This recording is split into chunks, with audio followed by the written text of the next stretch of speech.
ఆంధ్రాలోకి వచ్చడం లేదు, నాకేం లాగలేదు. సో ఎప్పటికైతే ఇది మేబీ రేపు morning 6, I think 6 between 6 to 7 మధ్యలో దిగిపోతాం కావచ్చు, తిరుపతికి రీచ్ అయ్యి రేపు మార్నింగ్ మళ్ళీ కలుద్దాం. ఓకే, ఎప్పటికైతే గుడ్ నైట్. Next day.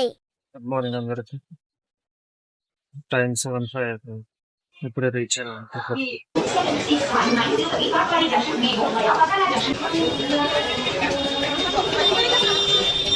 అదే రైల్వే స్టేషన్.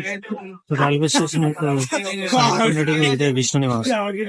సో విష్ణు నివాసానికి ఇలా ఎస్కలేటర్ ఉంటుంది. ఎస్కలేటర్ పక్కన నుంచి అటు స్ట్రైట్ లోపలికి వెళ్ళి అటు లెఫ్ట్ తీసుకుంటే అక్కడ టోకెన్స్ ఇస్తుంది. ఓకే, వెనకాల కనిపిస్తుంది కదా, సో ఇదే. Don't forget to subscribe my channel.